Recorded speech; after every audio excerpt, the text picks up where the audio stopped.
when this collapse comes, and it's going to come, we in the UK are going to need to have some serious reflection on mistakes that have been made, and especially our foreign policy in history. And we're going to have to rely on these nations that we've been stealing from for years to deal with us, because we need them. We're not like Russia. We're not self-sufficient. Russia has its own oil, its own food, it doesn't have to import anything. It can survive without the world. We, a tiny little island, do not have that luxury. We need to import. That's why we've stolen so much history. So what happens, do you think, in the next decade as African countries are rising and getting more powerful, and the Western countries that had them under their heel for so long, like the UK where I live, are on the way down and their economies are collapsing? What help do you think we're going to get from those countries that are becoming more powerful? How do you think that the Africans are going to look towards the English with regards to trade deals and buying their uranium off them if we need to? They're not going to look too kindly, are they? Especially if there's absolutely no apologies whatsoever. And as far as I can tell, this country doesn't apologise for jack shit. And the reason it doesn't apologise is because if it apologised for the stuff that it's done, it'd have to start giving back all of the stuff that it's stolen. I've spent hours inside the British Museum. That place is an absolute... it's a treasure trove. It's incredible. And it's nearly all nicked. And we're going to have to, in the UK, in the West, really start looking at our place in the world and really start looking as to whether we really do value the things that we say we do. I saw somebody earlier saying, you know, this is what the West do. They just play pretend. It's no wonder the West now accept a man being a woman if he just identifies as one, because we in the UK have been identifying as a nation that is on the side of law and order. A nation that values free speech as it's censoring everybody. A nation that values freedom of the press and is a shining light and a beacon for freedom of the press throughout the world, whilst it's literally the best journalists the world has ever seen in its capital. We say we are these things. Our government says them all the time. The diplomats are like that. But it's just all hot air. Nothing we do as a country backs up what these people are saying the country is. Nothing. I love my country, and that's what I want my country to turn into, to be. I think it's the most patriotic thing a person can do. Europe has a huge growth problems. We are falling behind more or less all of the different big economies around the world. And I think there are five major things that we have to do to fix this. First of all, our internal market. There are still things we can do with the internal market to facilitate trade within Europe. Second, energy. Our energy cost is too high in Europe, and we have to work on that so that our energy-intensive industries are getting more competitive. Then we have the international trade perspective, because if the rest of the world is growing more than Europe, then we have to find a way to tap into that growth. And we do that with our free trade agreements. Then fourth, we have the capital market.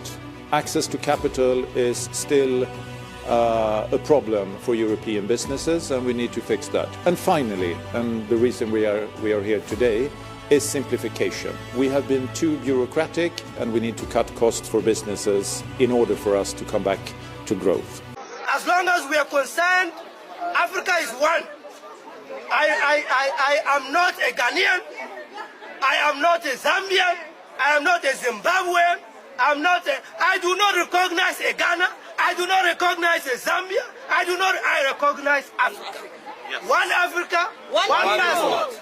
One passport, one citizenship, one currency, one military command, one central bank of issue, one communication system, one people, one destiny. That is the Africa that we want. And we are here not to beg for it. We are declaring it as of rights. And it is ours to do so. Nobody has the right to sit in Berlin and declare Africa divided. Guys, France is in such a mess. I'm telling you, France is literally collapsing. So the prime minister, who has barely been in his position for close to a month, has now resigned because they're completely ungovernable, because not a single person can agree, because the country is in such a critical crisis. Ever since the countries of the western part of Africa withdrew the French forces and the French from the countries, France has spiraled out of control. They are ungovernable. They're calling for Emmanuel Macron to go as well, but they will not find a solution, because the solution is that they've got nobody to continue milking, because the Africans have literally kicked them out. And guys, people in Africa, this should be a roadmap of African countries, because you have seen the power of Africa. Africa basically is what feeds the colonial powers. And the moment you turn that tap off, they start to decline. They spiral so badly. Now France is ungovernable because they have so many strikes. People are protesting every single week. They are protesting because they cannot make ends meet. And the politicians still refuse to tell the actual French people that the problem stems from Africans kicking them out. All right, welcome back, people. When we come out to speak about the unity of Africa, many people don't understand because when I say we, because I'm not the one only who is talking about this unity. There are many people, Africans and the youth, who are advocating and championing this agenda of unity of Africa, because even all that we are coming to do today, we are not the founder who started about this. But if you remember the great people like Kwame Nkrumah, Patrice Lumumba, Malcolm X, they were all fighting fighting and addressing this same agenda of unity of Africa. And since the time of these people lived, today it has passed many years. But why today we are still speaking about this? It is because of the African leaders, African government, because African leaders are not ready to come and come out with a conclusion or a conclusion of what is supposed to be done. When African news today come out to agree with among themselves as how Africans have agreed, because at this time, let me tell you something, the Africans have united. The Africans today have been united. Today, that's why you see when something happens in Nigeria, you find people from Kenya, from South Africa, from Zimbabwe coming out to address the issue, to condemn the evils.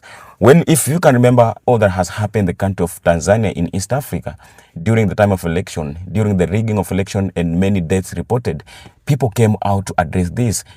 Despite the media being banned in that country, because nobody was allowed to expose anything that was happening in that country. But it came to the point where the CNN came out to expose the truth and find everything, find every step that happened in that country, because the Africans are united. Whatever happens in my country, and there's some people like in Nigeria or in Ghana are watching, they must come out to address this and condemn all the evils that are being done. This means that we as Africans at this time, we are united. That's why I am fighting for my brothers and sisters. That's why I am fighting for my neighbor.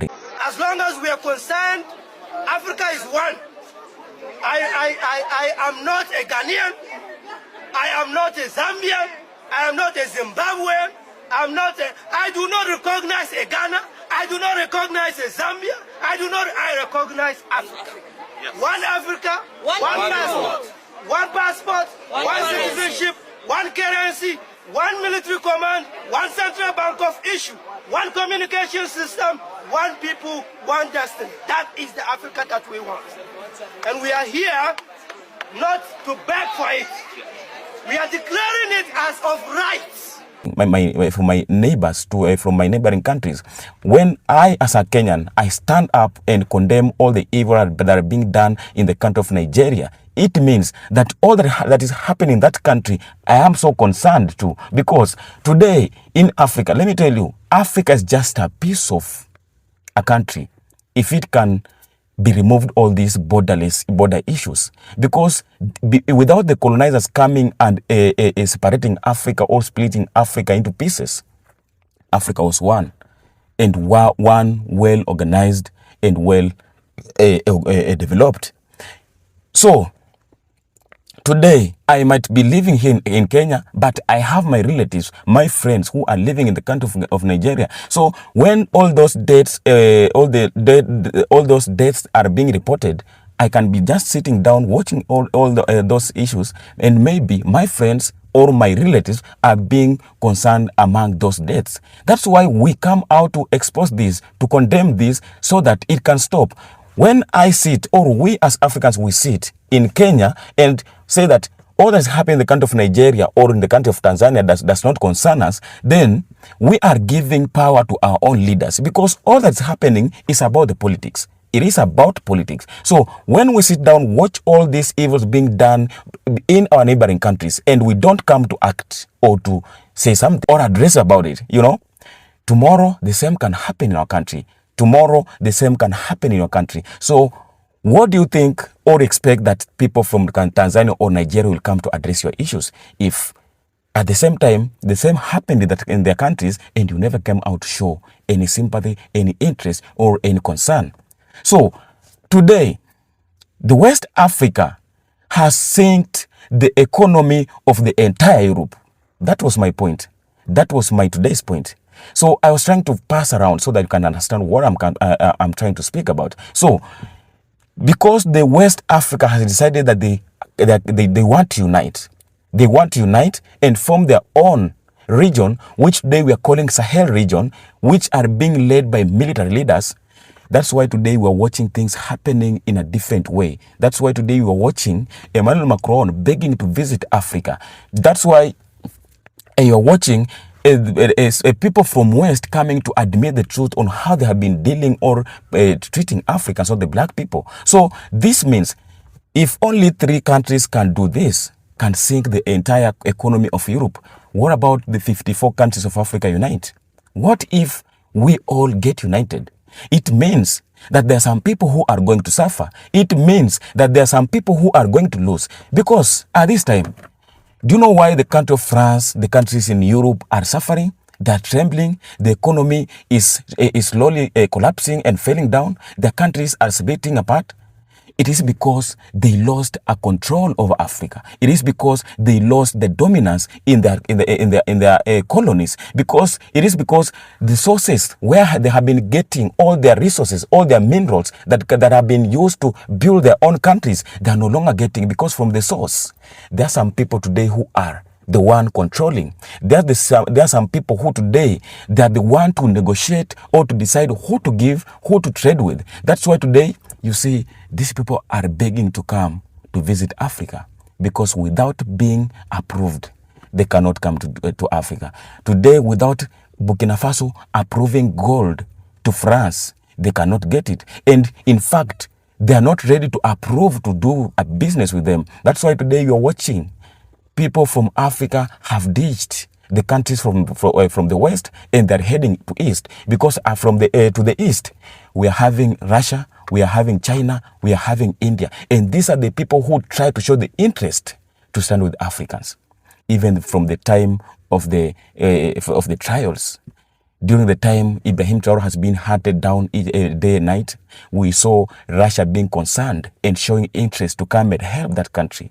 We saw Russia coming and sending their military troops to come and defend this country from the assassination of Ibrahim Traore. So at this time, we have to work in one agenda, and agenda is only the unity of Africa, because I believe that if we can be united, no one will come to tell us what to do. No one will come to threaten us, so that to threaten Africans that we are going to sanction you, because already they will have no access. They will have no say about Africa. So it is just a simple term, that unity is a must. And if we can achieve this, we will be achieved the agenda and the dreams of the people who died, who sacrificed their life fighting for this great continent. And they died without fear. They died boldly, believing that even if they lost their life through that process, there will come some people from their lineage who will come to achieve their agendas and their dreams and their visions. And the awaited generation is which is living today. That's why you see the youth are doing things unknowingly. Some of them just doing going the street to fight, maybe feeling like maybe they're just doing it because it has to be done. But the truth is, all that we are doing as youth is something that was prophesied, is something that was planned and expected that it will come to happen. So all that is happening today, whatever you are doing as a black man or a black woman, wherever you are living in this world, you have to know that this is a spiritual guidance that is guiding you to do what you are doing today. So whatever you are doing, you don't have to stop it, because for us to achieve this agenda, first of all, we have to deal with our greedy leaders. We cannot allow to all these the leaders who have turned into monsters, like Samia of Tanzania, like of Cameroon, and like of Uganda, and other leaders who don't have interest in their people, but they are only interested in their countries, in their resources, in the richness that they're getting. That's why they're being submissive to the West and forget that they have some people to take care of. So I will not take up much of your time, because I believe that you've been with me in this conversation and you know all that I'm trying to speak about. And due to that, kindly I'll ask you consider subscribing, sharing, so that I can continue moving together, speaking one voice, because I believe through this we are going to win. We are going to win, because already we have seen the victory from the battle that we have never even gone on the street, on the battlefield. So keep on streaming. I am the Kenyan Explorer, and I love your support. I appreciate your support, and I love you for you being here each and every day. May you be blessed reaching from. I love and appreciate you.